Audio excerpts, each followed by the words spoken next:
В начале ноября по телеканалу «Россия-1» прошел сюжет о раскрытии спецслужбами в Ставрополе тайного женского медресе, которое якобы готовило экстремистов. Наша съемочная группа выехала на место для того, чтобы разобраться во всех деталях случившегося. Оказалось, что речь идет о религиозной группе «Ас-Салам», которая функционирует на законных основаниях и занимается просветительской и образовательной деятельностью.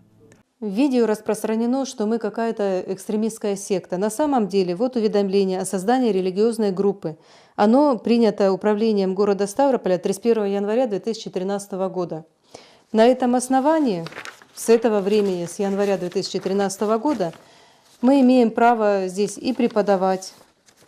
Сейчас даже зачитаю. Религиозные группы имеют право совершать богослужения, другие религиозные обряды и церемонии, а также осуществлять обучение религии, религиозное воспитание своих последователей. Община исповедует традиционный ислам суннитского направления, шафийского и ханафийского мазхабов, исконную и древнюю религию мусульман, проживающих на территории России. Руководитель религиозной группы Вахидат Насрудинова приехала в Ставрополь с мужем по приглашению общины. В Дагестане она получила соответствующее богословское, а также педагогическое образование. Стремление поделиться накопленным багажом исламских знаний и подвигло ее на этот мужественный поступок.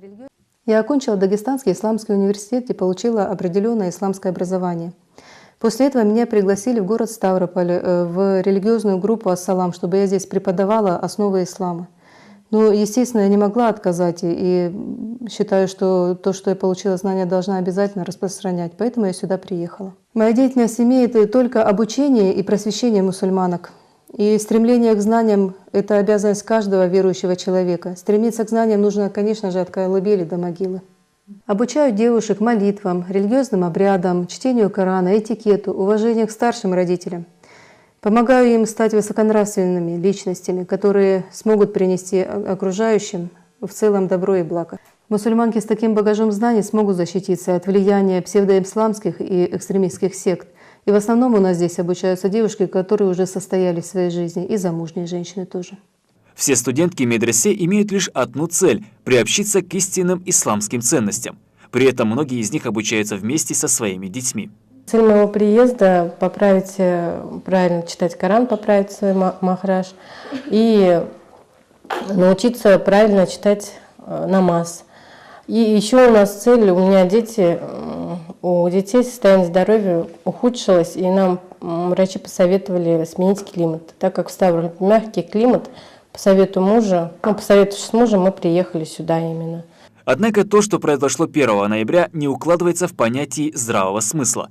В абсолютно мирном учебном заведении была устроена спецоперация, которая должна проводиться по обезвреживанию опасных преступников и террористов, но никак не добропорядочных учениц и преподавателей медресе.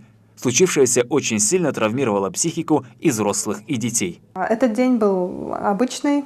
Мы после занятий сидели в классе с девушками, и вдруг мы услышали внизу шум, крики. Посмотрели в окно и увидели, что у нас во дворе спецназ.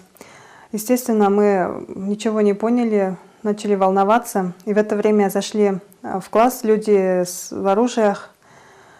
И нас попросили выйти из класса с поднятыми руками. После этого они обыскали весь дом, грубо обращались с нами, не позволяли даже ходить в туалет. После этого в полиции нас очень долго держали, и мы до сих пор испытываем этот шок. И некоторым девушкам даже нужна психологическая помощь. Ворвались сюда ФСБ, нас припирали, очень грубо с нами разговаривали.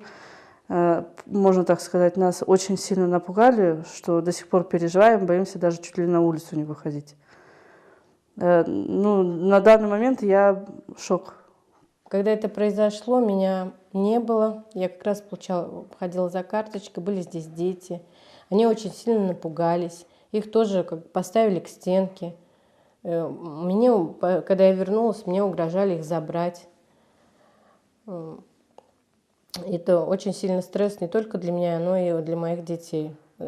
Непонятно, чем же руководствовались в силовых ведомствах, организуя подобную акцию устрашения.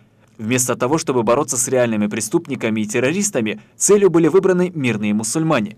И все же, осознав свою ошибку, перед мусульманками извинились. Но после обыска следователи извинились перед нами и сказали, что это очередная профилактическая работа, и сказали, чтобы мы дальше также занимались. Но интернет-СМИ уже распространили информацию со ссылкой на правоохранительные органы, что в Ставрополе функционирует якобы экстремистская организация. С участием спецслужб был подготовлен откровенно провокационный сюжет, показанный в информационной программе «Вести». Что мы увидели на экране телевизоров, это нас просто шокировало, потому что то, что было в действительности, там ни одно слово не совпадало. Все было придумано, и была полная клевета. Наклеветали, очень говорили много того, то, что вообще о нас не говорит. Говорили на нас о том, что мы приехали сюда для того, чтобы брачное агентство, хотя все девочки в основном имеют здесь мужей. То, что изучаете литературу другую, которую не одобрена духовным управлением, здесь абсолютно такой литературы нету. Никакая мы не экстремистская организация. Очень неприятно слышать весь этот поклеп на себя. СМИ, опубликовавшие неверную информацию о мусульманках Ставрополя, до сих пор так и не дали опровержения. Нет официальной информации и со стороны правоохранительных органов. И все же ставропольчане надеются, что случившееся недоразумение станет единственным исключением и подобного впредь не повторится. Тавбулат Чатанов, Рашид Гаджиев, Новости 24, Ставрополь.